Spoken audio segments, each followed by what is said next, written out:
আসসালামু আলাইকুম এভরিওয়ান, সবাইকে ওয়েলকাম করছি আমার নতুন আরও একটি ভিডিওতে। তো আজকে আমরা একটি ওয়াটার সাপ্লাই লাইনের কাজটা শেষ করলাম। তো এখানে মোট আপনার 5টা টয়লেট এবং একটি কিচেন আছে।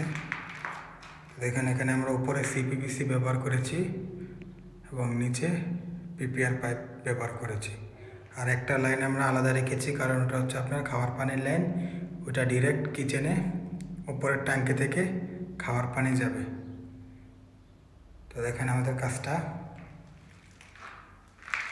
দেখেন প্রত্যেকটা টয়লেট এবং কিচেন যেটা যেখানে ছিল, আমরা প্রত্যেকটা পাইপ এই যেই ওয়াটার সাপ্লাই রুম, এটা হচ্ছে আপনার ওয়াটার সাপ্লাই রুম, অর্থাৎ আপনার যাতে সূর্য এখানে প্রচুর গরম পড়ে 45, 50, 52 এমন, যাতে পানিটা গরম না হয়, পাইপগুলো খারাপ না হয়, সেই জন্য এখানে একটা রুম করছে। দেখেন এটা হচ্ছে ওয়াটার সাপ্লাই রুম।